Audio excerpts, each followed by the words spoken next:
Hola a todos. Esta es la tercera clase de ecuaciones en derivadas parciales de segundo orden en intervalos finitos o en recintos finitos. Hoy vamos a terminar con algunas variantes más o menos generales de principalmente condiciones de contorno que cambian un poco el problema. Y esto va a completar lo que vimos en las clases anteriores. Vamos a usar bastante lo de las clases anteriores. Así que, bueno, empezamos. El primer caso que vamos a ver es el que es un poco más general que vimos la clase anterior. Y lo, lo que vamos a hacer es resolver o plantear, en realidad no vamos a resolver, el caso de una condición de contorno que es un poco más general que la que vimos la vez pasada. ¿Se acuerdan que habíamos visto que podíamos resolver este caso con f de i en esta condición? Y habíamos puesto en esta condición finalmente una combinación de elementos de la base que nos habían quedado, y hoy lo que vamos a hacer es poner un caso un poco más general. Entonces, vamos a eso, vamos a recordar lo que obtuvimos en el caso anterior y hacemos un pequeño resumen. Recordemos que habíamos obtenido u de xy, ¿sí? En el caso de separación de variables habíamos planteado exactamente esta forma, mejor dicho, nos había quedado esta forma que copio lo de coseno hiperbólico lambda x, lo de la clase pasada, más seno hiperbólico de lambda x y no me entra en el renglón, así que lo pongo abajo, demonio, seno de lambda i más demonio, coseno de lambda i. Esto era, recuerden, debido a la geometría de este problema. Uno espera que la variable y sea periódica y no la variable x. Entonces, por eso nos queda que en el eje x tenemos los senos y cosenos hiperbólicos y en el eje y los senos y cosenos. Recuerdan que habíamos después puesto las condiciones de contorno. Las condiciones de contorno nos permiten empezar a determinar cuáles son las constantes. Por ejemplo, la primera condición de contorno que podemos usar para eliminar una de las variables es, por ejemplo, u de, no sé, 0 y, que es la pared de izquierda. U de 0i es igual a 0, lo que me permite, por ejemplo, que esta constante, amonio, sea igual a 0 para que esta condición se cumpla. Bueno, así hacemos con todas las condiciones y terminamos escribiendo, fíjense en lo que estaba en la clase anterior, que u de xy era finalmente una suma de una constante b sub n por seno hiperbólico de nx por el seno de ni. Bueno, me quedó medio mal, ni, ¿sí? Y que lográbamos escribir las soluciones porque acá habíamos puesto una combinación entre la combinación de condición de contorno, habíamos puesto una combinación de senos de x y. Claro, si uno pone que la condición de contorno u de uno y es igual a, no sé, 2, no, 2 coseno, no, 2 seno de 3i, y esto tiene que ser igual a la suma, copio lo de antes, bn, seno hiperbólico de nx por seno de ni. Claramente, para que esta serie sea igual a esta función, b sub 3 perdón, acá lo que va es 1, así que es seno hiperbólico de n. Estos vendrían a ser digamos, b sub n de la serie de Fourier de esta función. Entonces, lo que tengo que tener es que b sub 3 es la única distinta de 0 y tiene que valer 2, y b sub n es igual a 0 para todo n distinto de 3. ¿Sí? Donde b sub 3 es B sub 3 mayúscula, seno hiperbólico de 3. Entonces uno despeja el B y puede escribir la C. ¿Qué pasa si en vez de poner una función entre comillas simple, es decir, que sea una combinación de estos elementos de la base, uno elige una función que sea general? ¿Qué pasa si en realidad lo que uno tiene en general es que U de 1i, recuerden que U de 1i es esta eh, condición de contorno a la derecha? ¿Sí? ¿Qué pasa si uno tiene una f de i cualquiera? ¿Sí? Lo que uno tiene que hacer entonces es que un U de 1i es b sub n, ya me olvidé, seno hiperbólico de n por seno de ni, y esto es igual a una f de i cualquiera. ¿Cómo se obtienen los coeficientes? Y bueno, los coeficientes se obtienen de la serie de Fourier de esta función. ¿Sí? Y esta función se termina escribiendo, ¿sí? Esto vamos a llamarlo, no sé, A sub n, B sub n lo llamé recién. B sub n va a ser 2 sobre pi por la integral entre 0 y pi de f de i por seno de ni, diferencial de i, obviamente. Entonces, estos son los B sub n. B sub n es igual a B sub n mayúscula por seno hiperbólico de n, porque recuerden que era en x igual a 1, ¿sí? Está arriba el x igual a 1, entonces escribo la serie de Fourier. Un comentario interesante es que si miran en la clase que estudiamos series de Fourier, esto es la extensión impar de la función eh, de la función de la solución, ¿sí? Es una forma, la extensión impar en i de la solución, ¿sí? Es una extensión impar.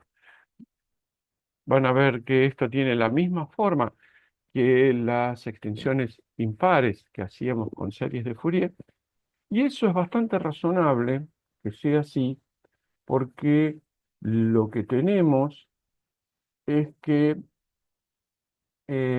si uno va a a esta condición, que vale 0 acá y 0 acá, lo que uno tiene en función de i, es que esta función en igual a 0 hará alguna cosa, en igual a pi, que esto era pi, recuerden, yo les recomiendo ir a ver de nuevo el problema de la clase anterior.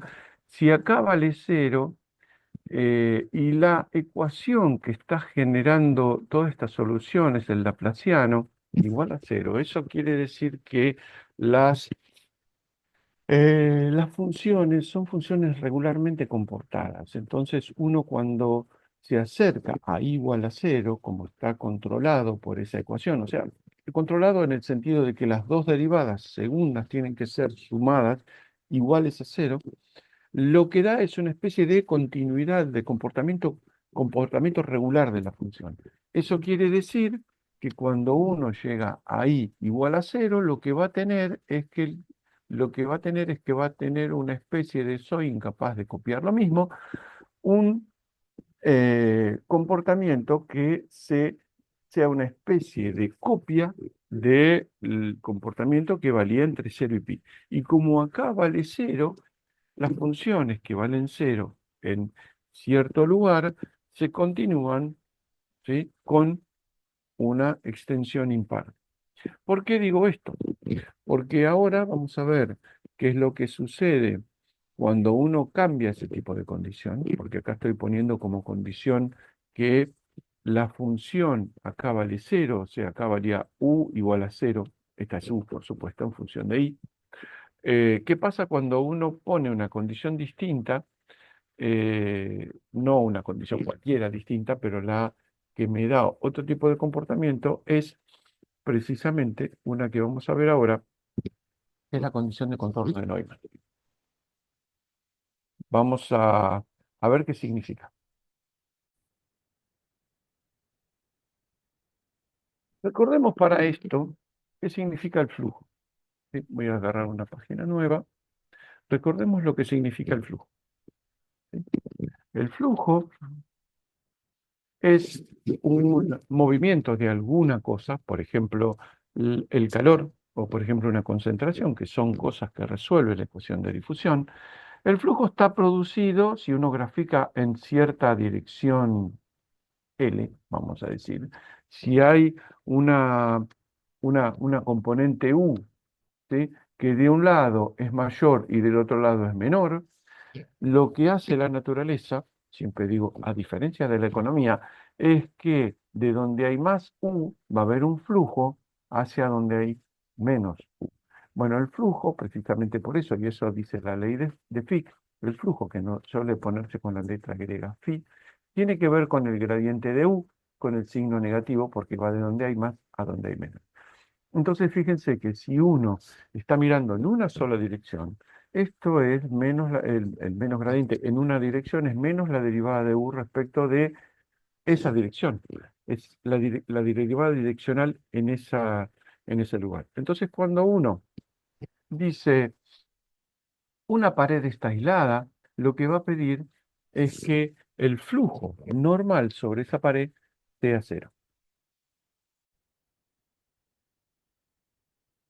Una de las maravillas de la grabación es que uno puede poner pausa, hacer un esquema, que es lo que hice yo en este caso, y seguir grabando después de hacer el esquema a velocidad esencialmente infinita.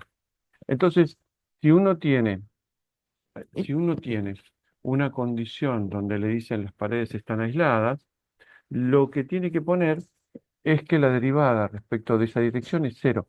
Entonces vamos a hacer lo mismo de antes, en el caso de el problema anterior, lo que teníamos es que acá valía cero y acá f de i, ¿recuerdan? Y acá vamos a decir que está aislado acá y que está aislado acá, en estas dos paredes. En ese caso, las condiciones que vamos a tener son un poquito distintas. Entonces retomo la solución que tenía solución general, esta de senos y cosenos, que voy a copiar, ¿sí? Esta solución general, y voy a poner las condiciones de contorno. ¿Sí? Las condiciones de contorno que son las que me permiten eliminar las variables, las constantes. Entonces, vamos a empezar con una de las condiciones de contorno, que es la de U de la izquierda, que es 0i, esto vale 0. ¿Sí? U de 0i significa acá arriba, fíjense, vamos a poner en rojo, acá arriba lo que tengo es U de 0i, x igual a 0 para todo i, o sea, la parte en y no tiene que ser 0, la parte en x tiene que ser 0. El coseno hiperbólico de 0 es igual a 1 y el seno hiperbólico de 0 es igual a 0, con lo cual lo que acá tengo que decir es que a es igual a 0. Fíjense que es lo mismo que habíamos puesto la vez pasada. Y ahora viene la condición de contorno de flujo cero. Derivada de u respecto de la normal al contorno, que el contorno era igual constante. Así que la derivada normal de u respecto de i en el lugar x igual a cero, esto es, tengo que derivar respecto de y, así que la parte en x no la toco, me queda la parte en y, me queda semonio lambda, coseno de lambda i, más, vamos a poner menos, demonio lambda, seno de lambda i. Y esto tiene que ser igual a cero. Si esto tiene que ser igual a cero, coseno vale 1, seno vale 0, así que este no me da ninguna información, c tiene que ser 0. Esto me permite escribir la solución un poquito distinta a lo que pasaba la vez pasada, porque ahora lo que no tengo es el c, es decir, no tengo el seno, voy a tener el coseno. Entonces la solución, bueno, ya que estamos, lo puedo escribir la otra condición, así me queda así me queda completa. La otra solución es que la derivada de u respecto de i en el contorno superior, que es x igual a pi, esto también vale cero. Entonces lo que me queda es, fíjense, había había anulado c, ¿sí? O sea, solo me había quedado el coseno. Me queda que esto es igual a cero. D lambda seno de lambda i es igual a cero. Esto es d lambda seno de lambda pi es igual a cero, con lo cual lambda es igual a n. ¿Sí? Junto todo esto, ¿y qué me queda? Que la solución, que la solución u de xy me va a quedar,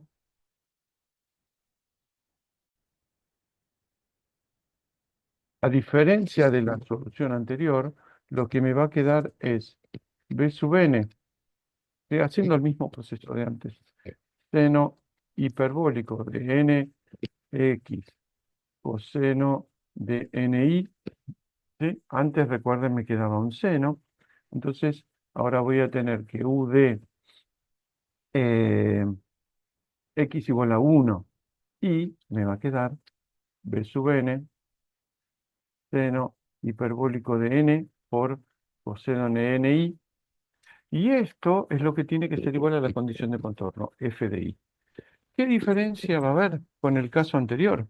Que ahora los coeficientes, que vamos a llamar estos coeficientes, ya tengo un problema con la Wacom, estos coeficientes los vamos a llamar b sub n. Los coeficientes b sub n van a ser, ¿sí? Los coeficientes b sub n van a ser igual a 2 sobre pi por la integral de f de i, coseno de ni, diferencial de i entre 0 y pi. Y esto es la extensión par de la función. Antes recuerden que me quedaba la extensión impar. ¿Por qué me queda la extensión par en lugar de la extensión impar? Y bueno, es lo mismo que hicimos antes, podemos hacerlo ahora de la misma manera. Graficamos en función de i la solución en igual a cero, ¿sí? Me va a quedar algo por acá, pero mi condición de contorno es que la derivada en igual a cero, la derivada respecto de i en igual a cero, tiene que ser cero. Es decir, que la función pasa, ¿sí? No por cero, sino pasa por derivada cero. Y si uno tiene una derivada cero y continúo con los mismos argumentos de antes, de tener una función u que es regular porque está controlada por una ecuación de segundo orden, derivada segunda, bla, bla, bla, lo que termino teniendo es que si entonces vale derivada cero, se va a comportar de forma tal que esta parte sea irial a la otra parte y no con signo cambiado, por eso me queda una extensión para. Así que cuando tenga una condición de contorno tipo Dirichlet y que sea igual a cero, me va a quedar una extensión impar. Entonces, y cuando tenga una condición de contorno Dirichlet, lo pongo acá, Dirichlet u igual a cero, me queda una extensión impar. Y cuando me queda una de Neumann, de la derivada RU respecto de la normal igual a cero, me va a quedar una extensión par.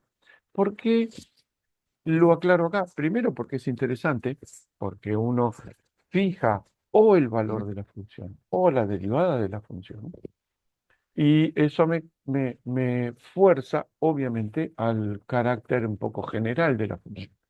Es lo que siempre digo que son los casos de cómo uno cocina. Ahora ya no hay muchas multichef, pero las multichef o las cocinas eléctricas lo que hacían era controlar la temperatura, es decir, fijan el valor de la temperatura. Ponen U igual a T sub 0. Vos querés 200 grados, bueno, yo te pongo 200 grados. En cambio, las cocinas de gas no controlan la temperatura, controlan el flujo de calor. Entonces, uno cocina con condiciones de Neumann o de Dirichlet dependiendo del tipo de cocina que uno hizo. Ahora vamos a pasar al siguiente caso, que es la ecuación de ondas. La ecuación de ondas, la vimos, recuerden, era en el caso de dos dimensiones, o sea, una espacial y una temporal, es la derivada segunda de x igual a la derivada segunda de t, y hay un factor de proporcionalidad, que es la velocidad de propagación, 1/c². Y lo que vimos fue la solución que da D'Alembert, es decir, la solución que tiene que ver con la función inicial y la derivada de la función inicial. Hoy vamos a plantear cómo se hace por separación de variables, que obviamente a veces es más fácil hacer separación de variables y a veces es más fácil hacer el- la solución de D'Alembert, porque hay veces que las condiciones de contorno no permiten eso. Entonces, vamos a plantear separación de variables. La separación de variables, como siempre, vamos a suponer que u es igual a una función de x por una función de t, ¿sí? Con lo cual, vamos a llamarle 1 a esto, en uno lo que tengo es la derivada segunda de u respecto de x, es decir, x 2' por t es igual a 1. Bueno, uno puede, vamos a dejar el c², x por t 2'. ¿Sí? Esto tiene que ser igual a nada, porque ahora vamos a hacer lo mismo de siempre. No me adelanto. Acá, como siempre, se tiene que dividir por u, ¿sí? Entonces, si dividimos por u, me queda x2' t sobre xt igual a 1/c², xt2', uy, t2' sobre xt. Y esto me queda de la izquierda, me queda x2' sobre x, de la derecha 1/c², t2' sobre t, y esto de un lado depende solo de x, del otro solo de t, entonces esto tiene que ser una constante. Y la constante, fíjense, esto va a dar las dos ecuaciones del mismo tipo, porque fíjense que si c² fuera 1, lo que tendríamos es el mismo tipo de ecuación. Es decir, las dos se van a comportar igual. Eso es una característica de la ecuación de onda, que las dos variables, ¿sí?, se comportan entre comillas de la misma manera. Por eso me aparecen combinadas como x más c por t y x menos c por t. La cosa es que si pongo una constante de cualquier signo, empiezo a tener, bueno, largas cuentas algebraicas, lo más fácil es pensar en el tipo de solución. El tipo de solución, a partir de esto, me va a quedar x2' más lambda cuadrado por x igual a 0, senos o cosenos, y la otra es t2' eh, más lambda cuadrado c², t igual a 0, son las dos también, senos y cosenos, y así, bueno, tengo una solución razonable. Si hubiera puesto lambda cuadrado en vez de menos lambda cuadrado, me hubiera quedado un menos en la ecuación. Y entonces hubiera terminado en senos y cosenos hiperbólicos que sabemos que divergen en x y en t, cosa que no hacen la sonda. Entonces, vamos a escribir la separación de variables. Sí, la separación de variables es el mismo cálculo de siempre. De hecho, me voy a saltear bastante. El que podemos resolver más o menos fácil es el caso que va entre 0 y algún valor, ¿sí? Entonces vamos a poner x igual a 0, me desaparece el cursor, x igual a 0 y x igual a pi para hacerlo fácil. Vamos a poner como condición de contorno que vale 0 en ambos lados. Vamos a empezar con 0 en ambos lados. El 0 en ambos lados significa que u de 0 t es igual a 0, u de pi t es igual a 0. Entonces, fíjense que la u de xy de la página anterior me había quedado como donde está la página. Esto van a ser senos y cosenos de lambda x, senos y cosenos de lambda c por t. Entonces me queda corto acá, lo escribo abajo, u de xt, y vamos a poner a por, ¿qué ponemos? Ponemos el t primero, coseno de lambda x más, le voy a poner moño porque ya sabemos que b seno de lambda x y acá me queda AB. C no lo puedo usar, así que voy a usar D, moño, coseno de lambda T, lambda CT, más E moño, seno de lambda CT. ¿Sí? Y ahora empezamos con las condiciones de contorno. U de 0T, U de 0T, esta que está acá, es igual a 0. Así que para X igual a 0, tengo todo 0. Esta parte no la toco. De acá, la primera condición me dice que A vale 0, A moño igual a 0. ¿Sí? Porque tiene que valer 0 y el coseno vale 1 y el seno vale 0. Lo mismo, U de pi t igual a 0, con lo cual seno de lambda por pi por b moño tiene que ser igual a 0. B moño no puede ser igual a 0. Termino entonces con que seno, seno, seno de lambda pi tiene que ser igual a 0, con lo cual lambda es igual a n. Fíjense que es el mismo procedimiento de antes. Entonces escribo mi solución, como me viene quedando. Acá me queda solamente b. B y la parte en X me quedó completa, no la puedo sacar. Entonces B, moño, de moño y moño me van a quedar, que en realidad los voy a comprimir en dos constantes. B moño por demonio, demonio. Lo voy a llamar D, B moño por moño, lo voy a llamar E. Así que esto me queda, hay N, ¿sí? N natural, así que infinitos. Ahí que termino en una serie otra vez de Fourier. Y voy a tener la, uy, la parte, ay, me perdí, ¿dónde estamos? Acá. La, la parte A vale 0, así que me queda B seno de lambda X, o sea, seno de NX por, y acá me queda D coseno de lambda, D coseno de NCT más E seno NCT. ¿Está bien lo que estoy haciendo? Lambda CT, NCT. Perfecto. Y ahora me faltan las dos condiciones de contorno y esto es lo que quería comentarles. Así que voy a copiar esto en la siguiente página. Copio esto, control C, nueva página, control V. Y fíjense, ahora tengo dos condiciones de contorno que no las escribí, pero ya las conocemos. Esto es U de X 0, condición inicial de la función, f de x. Bueno, f de x, esta es la posición. ¿Sí? Si esto fuera una guarda, es la posición inicial. Y u sub t de x0 es igual a, vamos a ponerle f, a g le ponemos siempre g de x, que es la velocidad. ¿Sí? Entonces, ¿cómo me aparecen las dos series de Fourier? Muy fácil. Esto lo corro, ¿sí? Esto lo corro, no, así lo corro. Esto lo corro de acá, lo voy a poner acá abajo. Y vamos de vuelta. U, otra vez se me va el mouse. U de x0 es la primera, es f de x.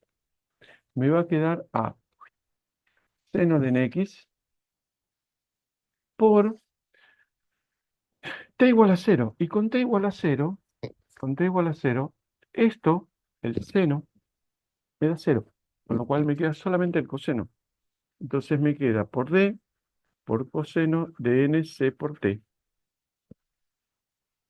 Eh, no, perdón, acá hay un n, sí, si no, no tiene sentido. NC por t por c igual a 0. Entonces esto vale 1. Así que lo puedo sacar. Lo voy a sacar. ¿Sí? Entonces este d, en vez de d, le voy a poner d sub n. ¿Sí?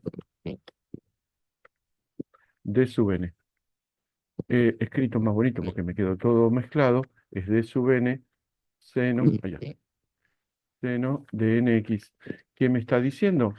Que f de x tiene como eh, coordenadas, componentes de la serie de Fourier a los d sub n.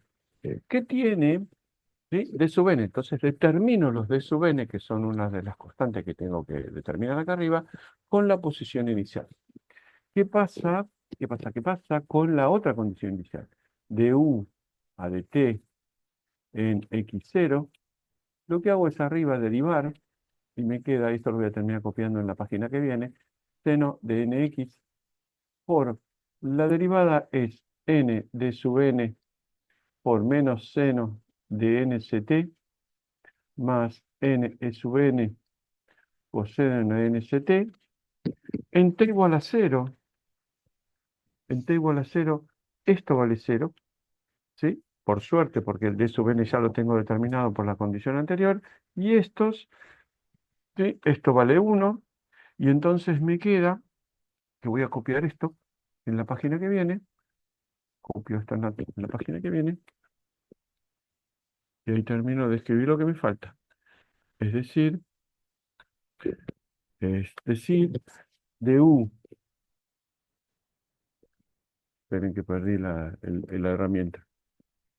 Du a dt es igual a, esto era g de x, es igual a la suma de seno de nx por n e sub n por coseno de st que vale 1. Así que estos son mis coeficientes b sub n de la serie de Fourier de g de x. Entonces, con la condición de contorno de la función, determino las constantes de sub n. Y con la condición de contorno de la derivada de la función a t igual a 0, determino las otras constantes, los e sub n. Así que tengo dos condiciones, la derivada de la función y la derivada de la función, porque tengo dos series de Fourier a determinar. Así que eso de alguna manera termina de justificar no solo el método de la separación de las variables, sino también el método de considerar cuántas condiciones de contorno necesito para resolver la ecuación. Así que con esto más o menos terminamos algunas variantes de de las ecuaciones de segundo orden. Acá les dejo, acá se pueden resuelvan algún caso en particular, es mi sugerencia, lo grafican y así pueden ver cómo se comportan las soluciones, junto con los gráficos que les había propuesto la clase pasada, que son interesantes para verificar cómo son las soluciones. Em, Les va a dar una idea un poco más acabada de cómo se comportan las soluciones de las ecuaciones diferenciales. Obviamente, esto no agota las posibilidades de las ecuaciones. Hay muchas más, podemos pedir extremos libres, podemos pedir condiciones de contorno que no son las normales, es decir, no son las de los extremos, sino puede ser una condición de contorno en el medio, o puede ser que la ecuación no sea exactamente la ecuación de onda, sino que tenga algún término disipativo. Bueno, algunos de esos casos los vamos a ver más adelante. Ahora, en esta clase de hoy, o esta clase, lo que tiene como idea es terminar de ver algunas variantes de ecuaciones como para tener un panorama más o menos completo de las soluciones y las ecuaciones en recintos y o intervalos finitos. La próxima clase va a ser sobre intervalos y o recintos infinitos y ahí nos vamos a encontrar con otro tipo de comportamientos y otro tipo de álgebra. Será hasta la próxima.